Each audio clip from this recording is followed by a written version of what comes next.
안녕하세요. 최근에 발표된 라구나우즈 한인회의 새로운 운영 정관 초안 혹시 들어보셨나요? 이게 뭐냐면요. 앞으로 우리 커뮤니티가 어떻게 운영될지 그 길을 보여주는 정말 중요한 일종의 설계도 같은 거예요. 근데 이게 좀 복잡해 보일 수 있잖아요. 그래서 오늘 제가 이 정관의 핵심만 딱딱 집어서 알기 쉽게 싹 다 풀어드리겠습니다. 아니, 그래서 우리 한인회는 도대체 누가 무슨 규칙으로 이끌어가는 거지? 아마 다들 한 번쯤은 이런 생각 해보셨을 거예요. 바로 그 모든 질문에 대한 답이 이 정관 안에 다 들어 있습니다. 자, 그럼 지금부터 그 청사진을 한번 같이 펼쳐볼까요? 자, 먼저 정관이라는 게 뭔지부터 한번 짚어보죠. 이게 그냥 딱딱하고 재미없는 규칙들만 모아놓은 책이 아니에요. 이건 우리 한인회가 회원 여러분 한 분 한 분께 드리는 약속이고요. 또 우리가 앞으로 어떤 공동체를 함께 만들어 나갈 것인지에 대한 선언문 같은 겁니다. 정관제 1조를 딱 보면요. 우리의 정체성이 아주 명확하게 나와 있습니다. 우리 라구나우즈 빌리지 한인회, 그러니까 KA에는요. 누구 개인의 이익을 위한 곳이 절대 아니에요. 오직 우리 커뮤니티의 발전을 위해서 존재하는 캘리포니아 주법에 정식으로 등록된 비영리 단체라는 걸 딱 못 박아두고 시작하는 거죠. 그럼 구체적으로 뭘 하는 곳이냐? 제2조에 그 목표가 5가지로 딱 정리돼 있어요. 회원들끼리 더 친하게 지내고 화합하게 만들고 또 새로 이사 오신 분들이 잘 정착하도록 돕고요.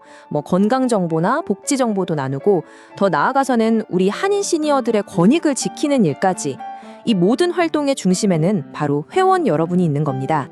자, 이제부터가 진짜 중요합니다.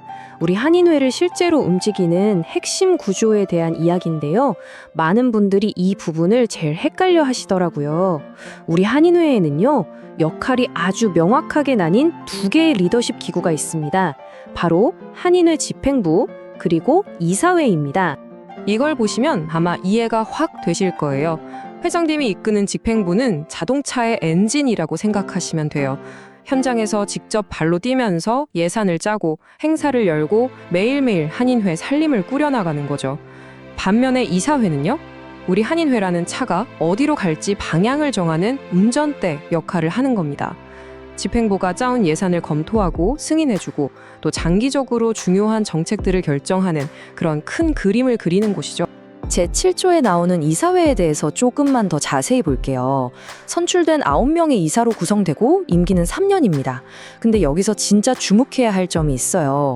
바로 현직 한인 회장은 이사회 회의에 참석해서 의견은 낼 수 있지만 최종 결정에는 투표권이 없다는 사실. 이게 왜 중요하냐면요. 바로 이게 집행부가 혼자서 모든 걸 결정하는 걸 막고 이사회가 독립적으로 감독할 수 있게 만드는 아주 중요한 안전장치거든요. 자, 집행부라는 엔진, 이사회라는 운전대, 이 2가지만 있는 게 아닙니다. 이것과는 완전히 별개로 정말 중요한 제3의 독립기구가 하나 더 있어요. 바로 우리 한인회의 돈과 운영을 감시하는 파수꾼, 감사위원회입니다. 감사위원회의 역할은 아주 간단하고 명확해요. 한인회에서 일어나는 모든 일들이 정관에 따라서 공정하게 그리고 투명하게 이뤄지는지 또 회원 여러분이 낸 소중한 회비가 허투루 쓰이지는 않는지 이걸 감시하는 겁니다. 제8조를 보면 이 감사위원회의 권한이 정말 막강하다는 걸 알 수 있어요. 1년에 2번씩 꼬박꼬박 재무감사를 하고요. 만약에 뭔가 좀 이상하다 싶으면 직접 조사까지 할 수 있습니다. 근데 여기서 핵심이 뭐냐? 그 모든 감사 결과를 회장이나 이사회에 보고하는 게 아니에요. 오직 전체 회원에게 직접 보고한다는 겁니다. 회장과 이사회로부터 완벽하게 독립되어 있기 때문에 가능한 일이죠. 이게 바로 진정한 의미의 감시 활동 아니겠어요? 자, 그럼 이 모든 조직의 진짜 주인인 우리 회원들은 과연 어떻게 목소리를 낼 수 있을까요? 지금부터가 여러분께 가장 중요한 부분입니다.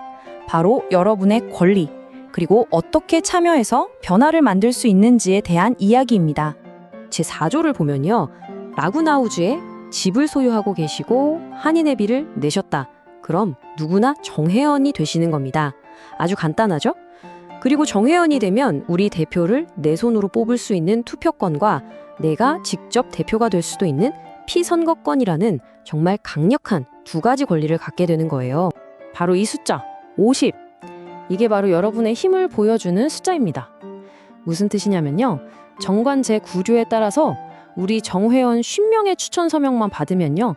누구나 회장이나 이사, 감사 후보로 나설 수 있다는 거예요. 꼭 어떤 위원회에서 추천하지 않더라도 우리 회원들이 직접 뜻을 모아서 이 사람이 우리 리더가 됐으면 좋겠다 하고 직접 세울 수 있는 길을 활짝 열어둔 거죠. 제10조에 나오는 선거 절차를 보면요. 이게 굉장히 체계적으로 되어 있어요. 총회 열리기 넉 달 전부터 인선위원회가 꾸려져서 활동을 시작하고요. 우리 회원들은 총회 6주 전까지 자유롭게 후보를 추천할 수 있습니다. 그렇게 추천된 모든 후보들이 12월 총회에서 회원들의 직접 투표를 통해 공정하게 선출되는 거죠. 정말 투명하고 민주적인 과정이라고 할 수 있겠죠. 자, 이제 마지막으로 어쩌면 가장 민감할 수 있는 이야기, 바로 돈 이야기입니다. 우리 모두의 주머니에서 나온 소중한 회비가 대체 어떻게 관리되는지 그 재정 규칙을 한번 샅샅이 뜯어보겠습니다. 뭐니 해도 돈 문제가 깨끗해야 커뮤니티에 대한 믿음도 단단해지는 거니까요. 제12조를 보면요. 재정 운영에 무려 4단계의 안전장치를 만들어 놨어요. 일단 집행부가 내년엔 이렇게 돈을 쓰겠습니다 하고 예산안을 짜면요. 이사회가 그걸 아주 꼼꼼하게 심사해서 승인을 했습니다. 그러면 집행부는 딱 그 승인된 예산 안에서만 돈을 쓸 수 있고요. 그리고 마지막으로 감사위원회가 그 모든 지출 내역을 다시 한번 쫙 훑어보는 거죠. 어느 한쪽이 마음대로 돈을 주무를 수 없게끔 아주 철저하게 시스템을 만들어 놓은 겁니다. 돈을 쓰는 규칙은 더 촘촘해요. 한인회에서 돈이 나갈 때는 어떤 돈이든 반드시 회장과 재무 두 사람의 서명이 함께 있어야 하고요. 만약에 2,000달러가 넘는 큰 돈을 쓰거나 원래 계획에 없던 돈을 써야 할 때는요. 반드시 사전에 이사회의 승인을 받아야만 합니다. 그러니까 회장이라도 마음대로 큰 돈을 쓸 수 없도록 딱 막아놓은 거죠. 이 숫자 3년, 이게 뭘 의미할까요? 바로 투명한 책임의 기간을 말하는 겁니다. 감사가 끝난 모든 재정 서류랑 영수증은요, 최소 3년 동안 의무적으로 보관해야 돼요. 왜냐고요? 나중에라도 언제든 누구라도 과거의 기록을 들여다보고 이 돈 제대로 쓰인 거 맞나? 하고 확인할 수 있도록 하기 위한 장치인 거죠. 이 서명들을 한번 보세요. 이 정관 초안 하나를 만들기 위해서 얼마나 많은 분들이 애쓰셨는지 그 마음이 고스란히 담겨 있는 것 같지 않으세요? 이처럼 정관이라는 건 그냥 종이 위에 쓰인 글자가 아니라요. 더 나은 우리 커뮤니티를 만들기 위한 많은 분들의 땀과 고민이 담긴 살아있는 약속입니다. 결국 오늘 우리가 이렇게 길게 살펴본 이 모든 조항들의 핵심은 딱 하나로 모아집니다. 우리 모두가 함께 서로를 존중하면서 더 강하고 더 공정하고 또 더 활기찬 그런 한인 공동체를 만들어 나가자는 아주 굳은 다짐인 거죠. 자, 이제 설계도는 우리 손에 주어졌습니다. 이 약속이라는 청사진 위에서 우리 모두가 주인이 되어서 함께 그려나갈 우리 라구나우즈 한인의 미래는 과연 어떤 모습일까요? 그 질문에 대한 답은 멀리 있지 않습니다. 바로 우리 한 사람 한 사람의 관심과 참여에 달려 있습니다. 만약 여러분이 작은 마을 하나를 처음부터 만들어야 한다면 어떤 규칙부터 세우시겠어요? 정말 막막하면서도 아주 중요한 질문이네요. 그렇죠. 누가 리더가 될지, 중요한 결정은 어떻게 내릴지, 그리고 가장 중요한 공동체의 돈은 또 어떻게 관리할지? 사소한 갈등이 생겼을 때 해결하는 방법까지도 정해야 하고요. 바로 그겁니다. 오늘 저희가 들여다볼 이 라구나우즈 빌리지 한인회 정관 개정안이라는 문서가요. 네, 바로 그 질문에 대한 한인회의 대답인 셈입니다. 맞습니다. 언뜻 보기엔 빼곡한 글씨가 전부인 딱딱한 문서 같은데 네, 그렇게 보이죠. 사실 이건 하나의 공동체가 스스로를 지키고 더 나은 미래를 만들기 위해 만든 아주 정교한 설계도라고 할 수 있습니다. 설계도라는 표현이 딱 맞네요. 그렇죠. 어떤 설계도든 실제 건물을 짓다 보면 예상치 못한 문제들이 생기기 마련이잖아요. 물론이죠. 오늘 우리는 이 2020년 1월 19일자 초안, 이득주, 이재훈, 이강민, 고영주님이 개정위원회로서 만든 이 설계도가 과연 얼마나 튼튼하고 또 현명하게 만들어졌는지 그 안의 핵심 원리들을 함께 파헤쳐 보려고 합니다. 좋습니다. 그럼 우리의 임무는 명확하네요.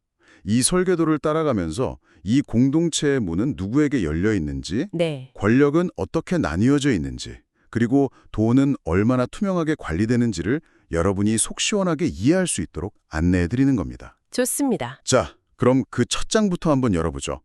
이 한인회, 도대체 무엇을 위해 존재하는 걸까요? 모든 조직의 정체성은 그 목표에서 시작되죠. 네. 정관 제2조를 보면 이 한인회의 목표가 나오는데 이게 단순히 우리끼리 잘 지내자는 친목 도모를 훌쩍 뛰어넘습니다. 아, 그런가요? 네, 새로 이사원분들이 잘 정착하도록 돕고 건강이나 복지 같은 실질적인 정보를 나누고 나아가 한인 시니어 전체의 권익을 지키는 것까지 포함돼요. 와, 말하자면 단순한 사교 클럽이 아니라 서로를 위한 든든한 사회적 안전망이 되겠다는 그런 포부가 담겨 있는 거죠. 공동체의 든든한 울타리 역할을 하겠다는 거군요. 그럼 그 울타리 안에는 누가 들어올 수 있는 건가요? 바로 그 지점이 이 공동체의 성격을 규정하는 첫 번째 갈림길입니다. 갈림길이요? 네, 흥미롭게도 회원을 정회원과 준회원 두 등급으로 나누고 있어요. 등급을 나눈다고요? 어떤 차이가 있는 거죠? 가장 큰 차이는 바로 피선거권입니다. 피선거권이요? 네, 즉 회장이나 이사 같은 리더가 될 수 있느냐 없느냐의 차이죠. 아, 라구나우지에 집을 소유하고 회비를 낸 분 또는 평생 회비로 $1,000를 낸 분은 투표권과 피선거권을 모두 갖는 정회원이 됩니다. 네. 하지만 임대로 거주하거나 라구나우지 바깥에 살면서 후원금을 낸 분은 준회원이 되어서 모든 활동에 참여는 할 수 있지만 임원이 될 수는 없어요. 잠깐만요. 그러니까 집주인이 아니면 리더가 될 수 없다는 건데 듣기에 따라서는 좀 차별적으로 들릴 수도 있겠는데요. 바로 그게 커뮤니티 거버넌스의 핵심 딜레마를 보여주는 부분입니다. 딜레마요? 네, 의도적으로 차별하려는 게 아니라 두 가지 가치 사이에서 어려운 선택을 한 것으로 보여요. 어떤 가치죠? 한편으로는 주택 소유주, 즉 그곳에 뿌리 내리고 장기적인 이해관계를 가진 사람들에게 운영의 중심을 맡겨서 공동체의 안정성을 꾀하는 거죠. 안정성이요? 하지만 다른 한편으로는 말씀하신 대로 임대 거주자들을 2등 시민처럼 느끼게 만들 수 있는 잠재적인 갈등의 씨앗이 될 수도 있습니다. 모든 공동체가 바로 이 안정성과 포용성 사이에 균형점을 찾기 위해 고심하죠. 아하, 그런 깊은 고민이 있었군요. 단순히 조건을 나눈 게 아니라 공동체의 미래를 위해 어떤 가치에 더 무게를 둘 것인가에 대한 선택이었네요. 맞습니다. 자, 그럼 이제 이 공동체를 실제로 움직이는 엔진, 즉 조직의 구조를 들여다볼 시간입니다.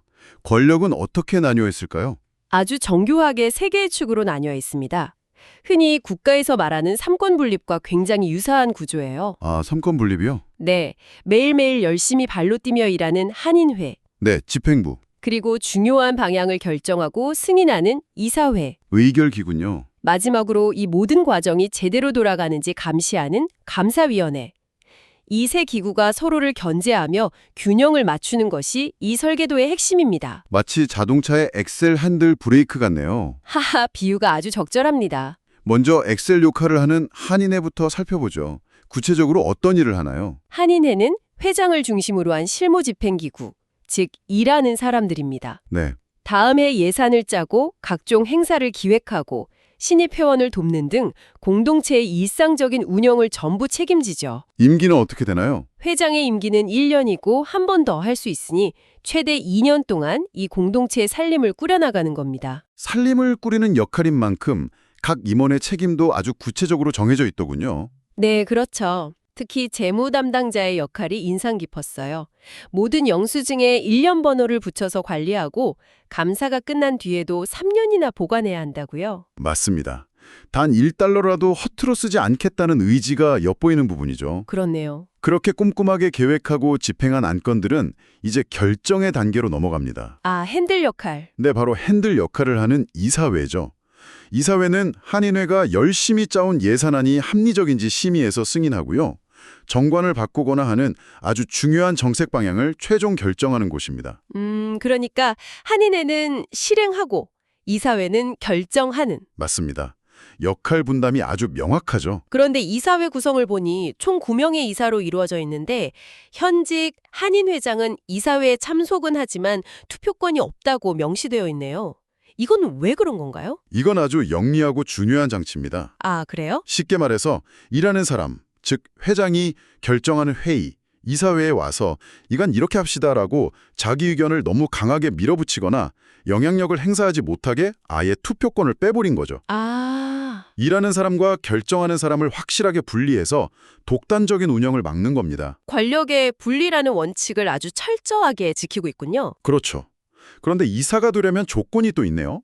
회비 말고도 별도로 $1,000의 이사회비를 후원해야 한다고요? 네, 그 조항이 있습니다. 이건 어떻게 봐야 할까요? 공동체에 대한 헌신을 보여주는 장치일까요? 아니면 돈 있는 사람만 리더를 하라는 장벽일까요? 또다시 딜레마의 지점이죠. 양쪽 측면이 다 있습니다. 네. 긍정적으로 보면 중요한 결정을 내리는 자리인 만큼 더 큰 책임감과 재정적 헌신을 보여주는 상징으로 볼 수 있고요. 하지만 비판적으로 보면 훌륭한 리더십과 지혜를 가졌지만 재정적 여유가 없는 사람에게는 보이지 않는 장벽으로 작용할 수도 있죠. 이 조항을 어떻게 운영하느냐에 따라 공동체의 개방성이 평가받게 될 겁니다. 그렇군요.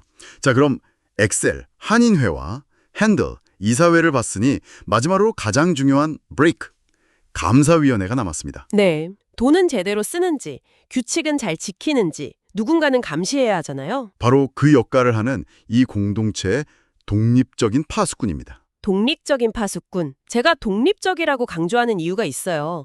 감사위원회는 회장이나 이사회로부터 그 어떤 지시나 간섭도 받지 않습니다. 와, 완전히 독립되어 있군요. 네, 오직 회원 전체를 위해서만 일하죠. 1년에 2번, 6월과 12월에 정기적으로 재무 감사를 해서 돈이 투명하게 쓰이는지 검증하고요. 네네. 만약 부정이나 비리 의혹이 생기면 누구의 허락도 없이 직접 조사에 착수해서 그 결과를 모든 회원에게 보고할 의무와 권한을 가집니다. 와, 막강한 권한이네요. 한인회나 이사회가 조금이라도 잘못된 길로 가려고 하면 바로 제동을 걸 수 있는 최후의 보루인 셈이군요. 정확합니다. 이 감사위원회가 얼마나 독립적으로 그리고 얼마나 철저하게 제 역할을 하느냐에 따라 이 공동체의 신뢰도가 결정된다고 해도 과언이 아닙니다. 이렇게 중요한 권한을 가진 사람들을 뽑는 과정만큼 중요한 일도 없겠죠? 물론이죠. 공관을 보니 아주 흥미로운 2단계 선출 시스템을 만들어 놨더군요. 맞습니다. 무작정 출마하는 게 아니라 체계적인 검증과 추천 과정을 거치게 되어 있죠. 그 첫 단계가 바로 인선위원회입니다. 인선위원회. 이름만 들어서는 약간 비밀스러운 느낌도 드는데요. 그렇진 않습니다. 오히려 리더십의 공백을 막고 유능한 인재를 발굴하기 위한 헤드헌팅 위원회에 가깝죠. 아, 헤드헌팅. 네, 이사회는 선거 4개월 전에 이사 3명과 전직 회장단 등으로 구성된 5명의 인선위원회를 꾸립니다. 이 위원회가 다음 회장, 이사, 감사 후보로 누가 적합할지 물색하고 심사해서 공식적인 후보 명단을 만들어 회원들에게 추천하는 거죠. 그럼 인선위원회가 추천하지 않으면 아무도 출마할 수 없는 건가요? 그건 좀 폐쇄적으로 들리는데요. 좋은 지적입니다. 그래서 바로 두 번째 단계, 즉 안전장치가 있습니다. 안전장치요? 네, 인선위원회 추천과 상관없이 회원 50명의 서명만 받으면 누구나 청원 후보자로서 당당하게 출마할 수 있습니다. 아, 50명이요? 네, 이것이야말로 소수의 의견이나 새로운 인물도 선거에 참여할 수 있도록 길을 열어둔 아주 민주적인 절차죠. 그렇군요. 인선위원회가 혹시라도 그들만의 리그를 만드는 것을 방지하는 효과적인 견제 장치입니다. 그렇군요. 인선위원회를 통해 안정적으로 후보를 확보하면서도 청원 제도를 통해 새로운 목소리가 나올 수 있는 길을 열어둔 거네요. 정말 잘 설계된 시스템 같습니다. 네, 그렇죠. 그럼 이렇게 추천되고 청원된 후보들은 최종적으로 어디서 선택을 받나요? 모든 권력은 결국 회원으로부터 나오죠. 아, 역시 총회군요. 네, 최종 결정은 매년 12월에 열리는 총회에서 이루어집니다. 만약 경쟁 후보가 없으면 총회에서 박수로 인증을 받고요. 여러 후보가 경쟁하게 되면 투표를 통해 가장 많은 표를 얻는 순서대로 당선이 결정됩니다. 결국 모든 권한의 시작과 끝은 회원 전체의 뜻이라는 점을 명확히 하고 있는 거네요. 맞습니다. 듣고 보니 이 공동체의 운영 원리가 한눈에 그려지네요. 자, 그럼 이제 가장 현실적이고 민감한 문제, 바로 돈 이야기로 넘어가 보겠습니다. 네, 재정 문제 중요하죠. 아무리 좋은 뜻으로 모여도 재정 문제가 불투명하면 신뢰가 깨지기 마련이잖아요. 그래서 이 정관은 재정 사고를 막기 위한 몇 가지 중요한 잠금 장치를 마련해뒀습니다. 어떤 것들이죠? 가장 핵심적인 것은 결제 권한의 분리입니다. 일상적인 소액 경비는 회장과 재무 두 사람의 서명으로 집행할 수 있지만 네. 예산을 초과하거나 한 번에 $2,000, 우리 돈으로 약 260만 원이 넘는 큰 지출은 반드시 사전에 이사회의 승인을 받도록 못 박아뒀습니다. 아, 그 $2,000 조항이요. 구체적인 액수를 딱 명시해 놓은 게 아주 인상적이었어요. 그렇죠. 회장이 갑자기 마음대로 비싼 음향 장비를 사오거나 하는 일을 막는 장치라고 이해하면 될까요? 하하, 정확한 비유입니다. 회장의 재량에 맡기는 게 아니라 시스템으로 통제하는 거죠. 예산을 짜는 곳 한인회, 승인하는 곳 이사회, 집행하는 곳 한인회, 그리고 마지막으로 검증하는 곳 감사위원회로 이어지는 이 4단계 프로세스는 재정 운영의 투명성과 책임성을 극대화하는 효과적인 시스템입니다. 이런 딱딱한 규칙만 있는 건 아니겠죠? 공동체인 만큼 서로 어울리고 즐기는 활동도 중요할 텐데요. 물론입니다. 이 정관은 공동체의 활기를 불어넣는 부분도 놓치지 않고 있어요. 아, 다행이네요. 각종 행사를 주관하는 상임위원회를 둘 수 있고 골프나 합창, 댄스 같은 다양한 동호회 활동을 장려하고 유대를 강화한다고 명시하고 있습니다. 딱딱한 규칙서가 아니라 살아 숨쉬는 공동체를 지향하는 거죠. 그런데 여기서 또 중요한 원칙이 하나 있더군요. 모든 동호회 회원은 반드시 한인회의 정회원이어야 하고 회비도 내야 한다고요. 네, 그게 아주 중요한 지점입니다. 왜 그런가요? 각 동호회의 자율성은 최대한 존중하되 그 활동이 한인회라는 더 큰 공동체의 울타리 안에서 이루어져야 한다는 점을 강조하는 겁니다. 아, 자칫 동호회들이 따로따로 분열되는 것을 막고 우리는 모두 라구나우지 한인회 회원이라는 더 큰 정체성을 공유하게 만드는 거죠. 공동체의 구심력을 유지하기 위한 거군요. 네, 현명한 원칙이라고 봅니다. 정말 그렇네요. 그 외에도 회원이 돌아가셨을 때 조의를 표하는 규정이나 임기를 마친 회장이 다음 회장에게 업무를 인수인계하는 절차까지 아주 꼼꼼하게 다루고 있더군요. 네, 특히 인수인계는 이사회 임원이 지켜보는 가운데 서명까지 하도록 해서 책임 소재를 분명히 하고 업무가 끊기지 않도록 하는 세심함이 돋보였습니다. 네, 공동체를 운영하다 보면 마주칠 수 있는 거의 모든 상황에 대한 대비책을 마련해 두려는 노력이 엿보이는 부분들이죠. 네, 오늘 우리는 라구나우지 빌리지 한인회 정관 개정안이라는 설계도를 통해 하나의 공동체가 어떻게 스스로를 조직하고 지켜나가는지를 깊숙이 들여다봤습니다. 네, 아주 흥미로운 시간이었어요. 집행을 맡은 한인회, 결정을 내리는 이사회, 그리고 모든 것에 감시하는 감사위원회로 나뉜 명확한 권력 분립 구조가 정말 인상 깊었습니다. 후보를 추천하는 인선위원회와 누구나 참여할 수 있는 청원제도를 결합한 민주적인 선출 방식, 그리고 $2,000라는 구체적인 액수까지 명시하며 투명성을 확보하려는 재정관리 원칙도 아주 돋보였죠. 맞습니다. 이 정관은 정말 수많은 고민과 경험이 녹아있는 아주 세밀하게 설계된 공동체의 운영 매뉴얼이라는 생각이 드네요. 네, 분쟁이 생겼을 때 처리하는 절차까지 마련되어 있을 정도니까요. 그렇죠. 하지만 아무리 완벽한 규칙과 시스템이 있더라도 그것을 살아 움직이게 만드는 것은 결국 구성원들의 적극적인 참여와 서로에 대한 신뢰입니다. 규칙은 최소한의 안전장치일 뿐 공동체를 건강하게 만드는 진짜 동력은 아닐지도 모릅니다. 오늘 이 대화를 마무리하며 당신에게 이런 질문을 한번 던져보고 싶네요. 이처럼 잘 짜인 규칙과 그 규칙을 존중하고 기꺼이 따르려는 공동체의 자발적인 협력 정신, 당신이 속한 공동체를 더 나은 곳으로 만드는데 이들 중 더 중요한 열쇠는 과연 어디에 있다고 생각하시나요? 우리 한인회 어떤 규칙으로 운영될까요? 지금부터 정관을 쉽고 간단하게 파헤쳐보겠습니다. 여러분이 궁금해하실 만한 내용들로 준비했습니다. 한인회가 뭔지, 가입은 어떻게 하는지 같은 것들이요. 자, 그럼 첫 번째, 우리 한인회는 도대체 어떤 곳일까요? 정관제 2조를 보면요, 바로 이 5가지가 우리 한인회가 존재하는 이유라고 할 수 있습니다. 그럼 이 멋진 공동체의 가족이 되려면 어떻게 해야 할까요? 보시는 것처럼 정회원과 준회원으로 나뉘는데요. 가장 큰 차이는 투표권과 피선거권에 있습니다. 자, 그럼 우리 한인회를 이끄는 사람들은 누구일까요? 크게 3 조직이 있습니다. 먼저 한인회, 즉 집행부입니다. 행사 기획부터 회원 관리까지 현장에서 발로 뛰는 실무팀이죠. 다음은 이사회인데요. 예산 승인처럼 한인회의 큰 그림을 그리는 기획자 역할을 합니다. 그리고 감사위원회가 있습니다. 독립적으로 재정이 투명한지 감시하는 우리 공동체의 파수꾼이죠. 이렇게 중요한 리더들, 그럼 어떻게 뽑을까요? 선출 과정도 아주 체계적입니다. 보시는 것처럼 총회 16주 전부터 시작해서요, 12월 총회에서 최종 투표로 마무리됩니다. 우리가 낸 소중한 회비, 과연 어떻게 사용될까요? 당연히 투명한 규칙이 있겠죠? 예를 들어 2,000달러가 넘는 큰돈을 쓸 땐 반드시 이사회의 특별 승인을 받아야만 합니다. 재정은 이렇게 4단계로 관리됩니다. 예산을 짜고 승인받고 집행한 뒤 마지막으로 감사까지 받는 거죠. 결국 한인회를 건강하게 만드는 건 뭘까요? 바로 여러분의 참여입니다. 골프, 합창, 등산 정말 많죠? 동아리 활동만큼 공동체와 가까워지는 좋은 방법도 없습니다. 자, 이제 한인회가 어떻게 운영되는지 감이 오시죠? 결국 이 모든 걸 살아 숨쉬게 하는 건 바로 여러분입니다.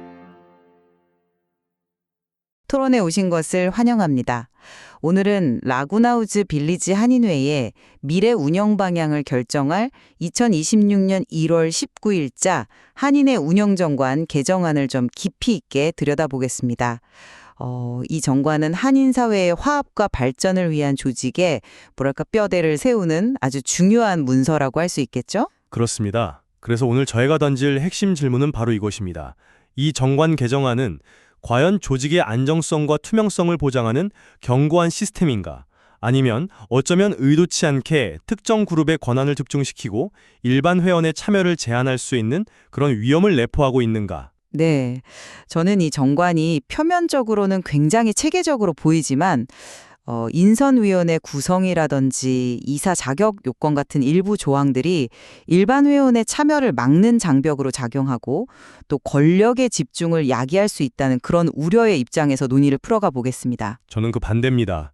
저는 이 정관이 집행부, 이사회, 감사위원회라는 이 세 축의 역할을 명확하게 분리함으로써 조직 운영의 안정성과 투명성을 확보하는 데 중점을 둔 아주 합리적이고 또 반드시 필요한 안이라는 입장에서 그 장점을 설명해 드리고자 합니다. 좋습니다.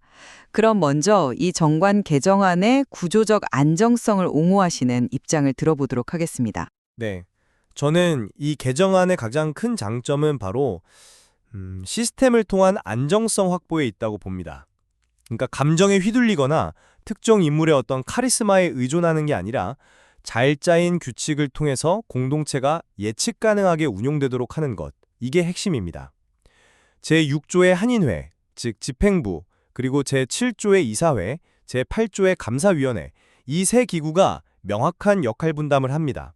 마치 입법, 행정, 사법의 삼권 분립처럼 서로를 견제하고 균형을 맞추는 거죠. 한인회가 사업계획과 예산을 세우면 이사회가 이걸 아주 꼼꼼히 심의하고 승인하고요. 또 완전히 독립된 감사위원회가 돈과 행정 절차가 제대로 집행되는지 감시합니다. 어느 한쪽이 독단적으로 운영하는 것을 아예 원천적으로 막는 안전장치라고 할 수 있습니다. 특히 저는 재정 투명성을 강화한 제12조는 정말 주목할 만하다고 생각합니다. 2,000달러 이상 지출할 때는 반드시 이사회의 사전 승인을 받도록 하고 모든 지출의 회장과 재무 2명의 서명을 의무화했습니다. 이것이야말로 재정사고를 예방하고 공동체의 신뢰를 쌓는 가장 확실한 방법 아니겠습니까? 그리고 제10조의 인선위원회는요. 한인회를 이끌어갈 회장, 이사, 감사 후보를 전문적으로 심사해서 추천하는 기구로서 공동체의 존경을 받는 전직 회장단 등을 포함시켜서 경험과 경륜이 리더십 선출에 반영되도록 했습니다. 저는 이게 불필요한 선거 과열을 막고 공동체의 안정적 발전을 위한 아주 현실적인 지혜라고 생각합니다. 말씀하신 그 안정성과 투명성이라는 목표, 저도 전적으로 동의합니다. 하지만 그 목표를 달성하는 방식이 오히려 공동체의 활력을 저해하고 문을 닫는 결과를 낳을 수 있다는 점을 좀 지적하고 싶습니다. 저는 이 정관이 안정이라는 명분 아래 회원의 참여 기회를 실질적으로 제한하고 소수에게 권력이 고착될 가능성을 열어두고 있다고 봅니다. 첫째, 제4조에서 주택 소유자인 정회원에게만 피선거권을 부여하고 임대거주자인 준회원은 배제하는 조항, 이건 매우 심각한 문제입니다. 이건 동일한 공동체에 거주하면서 기여하는 구성원을 거주 형태로 차별하는 겁니다. 이런 건 비영리 단체에서 가장 경계해야 할 엘리트주의로 흐를 수 있는 아주 위험한 발상이라고 생각하고요. 둘째, 제7조 6항의 이사회비 $1,000 조항은 명백한 참여의 장벽입니다. 봉사의지와 능력이 있더라도 경제적 여유가 없는 회원은 이사회 진출을 꿈꿀 수조차 없게 만듭니다. 이러한 재정적 장벽은 보통 비영리 단체에서 리더십의 동질성을 강화하는 그런 부작용을 낳거든요. 다양한 계층의 목소리를 대변해야 할 한인회가 자칫 소수 그룹의 전유물이 될 수 있다는 것이죠. 그리고 마지막으로 제10조의 인선위원회 구성은 권력 집중의 우려를 낳습니다. 위원 5명 중에 3명이 이사장을 포함한 현지 이사로 채워지는데 이건 현 이사회가 차기 회장, 이사, 심지어 자신들을 감시해야 할 감사위원 후보까지 사실상 지명하는 구조입니다. 이건 셀프 추천을 넘어서 셀프 세습의 가능성마저 열어두는 것으로 견제와 균형의 원리를 근본적으로 흔들 수 있습니다. 아주 중요한 지점들을 짚어주셨습니다. 그럼 가장 근본적인 문제라고 하신 회원 자격 구분부터 한번 이야기해 볼까요? 제4조의 정회원, 준회원 구분은 저는 차별이 아니라 책임의 차이를 반영한 현실적인 조치라고 봐야 한다고 생각합니다. 라구나우즈 빌리지의 특성상 주택 소유자는 공동체에 장기적으로 뿌리내리고 기여할 가능성이 더 높습니다. 조직의 중요한 의사결정에는 그만큼의 책임이 따르기 마련이고 그 책임을 질 가능성이 더 높은 그룹에게 운영의 키를 맡기는 것은 합리적인 선택일 수 있습니다. 중요한 건 준회원도 한인회의 모든 활동에 참여하고 의견을 낼 권리는 동등하게 보장된다는 점입니다. 피선거권에만 차등을 둔 것이죠. 그 관점도 일리는 있습니다만 저는 좀 다른 각도에서 문제를 보고 싶습니다. 거주 형태가 공동체에 대한 기여 의지나 책임감과 직결된다는 그 전제 자체가 매우 위험한 편견일 수 있다는 겁니다. 한번 상상해 보시죠. 수십 년간 이 커뮤니티를 위해 굳은 일을 도맡아온 모두가 존경받는 임재 거주자 한 분이 계십니다.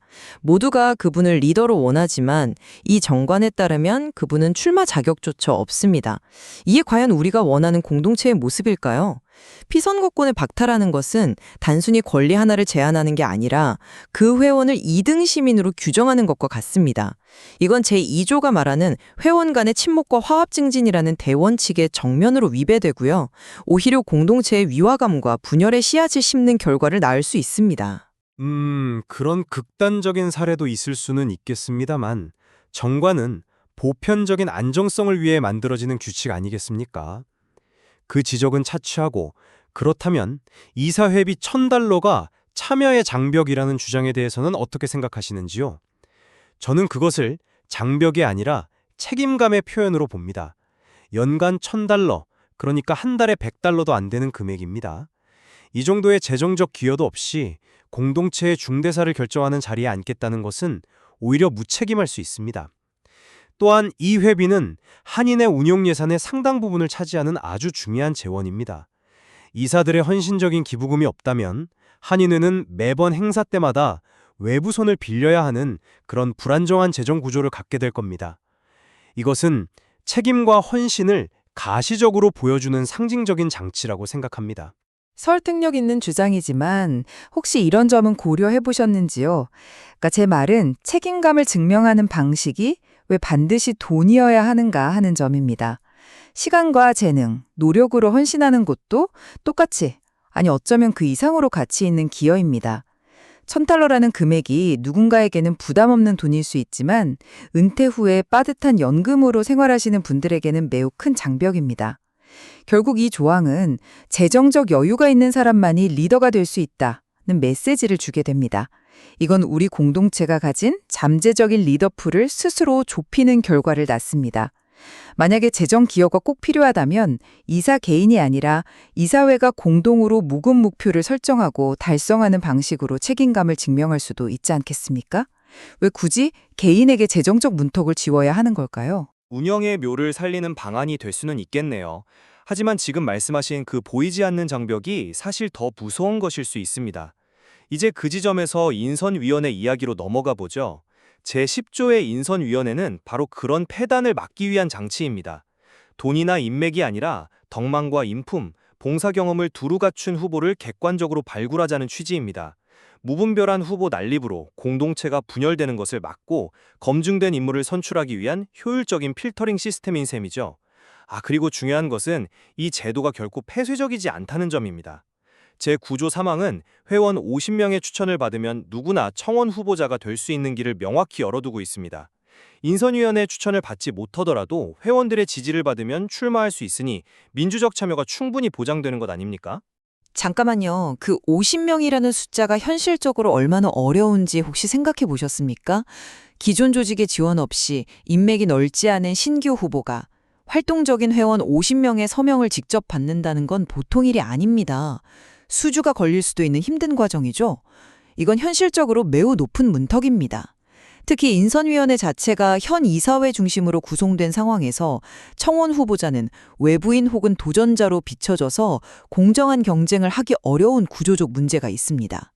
제10조 2항 5호에 인선위원회의 권한이 추천에 국한된다고 명시는 했지만 후보군을 형성하는 가장 첫 단계부터 막강한 영향력을 행사하는데 과연 공정한 운동장이 기울어지지 않았다고 말할 수 있을까요? 그 점은 어느 정도 인정합니다. 50명 서명이 쉬운 일은 아니겠죠. 하지만 그 정도의 노력과 지지도 얻지 못하는 사람이 과연 수백 수천 명 회원을 대표하는 리더가 될 자격이 있을까요? 저는 그것을 최소한의 리더십 검증 과정이라고 봅니다. 오히려 아무런 검증 없이 누구나 후보가 될 수 있다면 선거가 인기 투표로 변질되거나 공동체를 분열시키려는 목적을 가진 사람이 나올 수도 있습니다. 인선위원회는 그런 위험을 막고 추천된 후보와 청원 후보가 공정한 정책 대결을 펼칠 수 있는 장을 만들어주는 순기능을 합니다. 현 이사들이 참여하는 것도 조직의 연속성과 운영 경험을 전수하기 위한 현실적인 고려라고 봐야죠. 그런데 그 인선위원회가 추천하는 대상에는 회장, 이성뿐만 아니라 감사위원도 포함됩니다. 여기서 마지막 쟁점인 감사위원회의 독립성 문제가 발생합니다. 제8조 6항은 감사위원이 회장 이사회에 종속되지 않는 독립적 지위를 가진다고 명시하고 있습니다. 연 2회 정기감사, 부정의혹 시 조사권 등 강력한 권한도 부여했죠. 이 자체는 매우 훌륭합니다. 하지만 그 독립성이 과연 실질적으로 보장될 수 있을까요? 물론입니다. 정관의 독립적 지위라고 명시한 것 자체가 강력한 보호장치입니다. 감사 결과는 총회에 직접 보고하도록 되어 있어서 이사회나 집행부가 이걸 숨기거나 왜곡할 수가 없습니다. 감사위원들은 오직 전체 회원을 위해서만 일하며 정관에 명시된 막강한 권한을 바탕으로 성역 없는 감사를 수행할 수 있습니다. 구조적으로 완벽하게 독립성을 보장하고 있다고 봅니다. 그 독립적 지위라는 문구가 어떻게 실질적으로 힘을 발휘할 수 있을지 저는 여전히 의문입니다. 결국 감사위원 후보 역시 이사회가 주축이 된 바로 그 인선위원회에서 추천을 받아 총회에서 인준받는 구조입니다. 제8조 1항과 제10조가 그렇게 규정하고 있죠. 나를 추천해준 사람들을 과연 냉정하게 감사할 수 있을까요? 선출 과정에서부터 이사회의 영향력 아래에 놓일 수밖에 없는 구조적, 태생의 한계가 있습니다.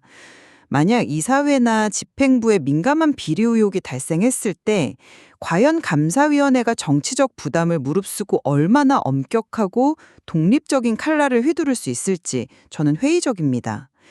진정한 독립성을 원했다면 감사위원 선출만큼은 인선위원회에서 분리해서 완전히 별개의 절차를 통해야 하지 않았을까요? 그건 역시 지나친 우려일 수 있습니다. 감사위원으로 추천되는 분들은 그만큼 공동체 내에서 신망이 두터운 분들일 겁니다. 특정 그룹의 눈치를 보기보다는 전체 회원의 이익을 위해 양심에 따라 행동할 것이라는 믿음이 전제되어야죠. 모든 것을 의심하고 제도를 설계하면 시스템은 끝없이 복잡해지고 비효율적으로 변할 뿐입니다. 어느 정도는 리더들의 선의와 양심에 대한 신뢰가 필요합니다. 종합적으로 한번 정리해 보겠습니다. 이 정관 개정안은 안정이라는 명분 아래 일반 회원의 참여를 제한하고 소수에게 권력이 집중될 수 있는 구조적 위험을 안고 있다고 다시 한번 강조하고 싶습니다. 주택 소유 여부로 회원을 차별하는 문제, 경제적 능력을 리더십의 조건으로 내세우는 문제, 현 이사회가 차기 지도부를 사실상 결정하는 인선위원회 구조, 그리고 그로 인해 독립성이 흔들릴 수 있는 감사위원회까지 이 모든 것이 하나의 흐름으로 연결되어 있습니다. 공동체의 개방성과 민주성을 심각하게 훼손할 수 있는 이 조항들은 반드시 신중한 재검토를 거쳐야 한다고 봅니다. 제 입장을 요약하며 마무리하겠습니다. 이 전관 개정안은 분열과 갈등을 겪을 수 있는 이민사회의 한인회가 장기적으로 발전하기 위해 반드시 필요한 체계적인 틀을 제공합니다. 권력 분립 구조와 명확한 책임 규정, 특히 투명한 재정 운영 원칙은 무엇과도 바꿀 수 없는 가치입니다. 일부 우려하시는 지점들은 운영 과정에서 충분히 보완하고 개선해 나갈 수 있는 부분이라고 생각합니다. 큰 틀에서의 안정성을 무너뜨리면서까지 모든 문을 활짝 열어두는 것은 오히려 공동체를 더 큰 혼란에 빠뜨릴 수 있습니다.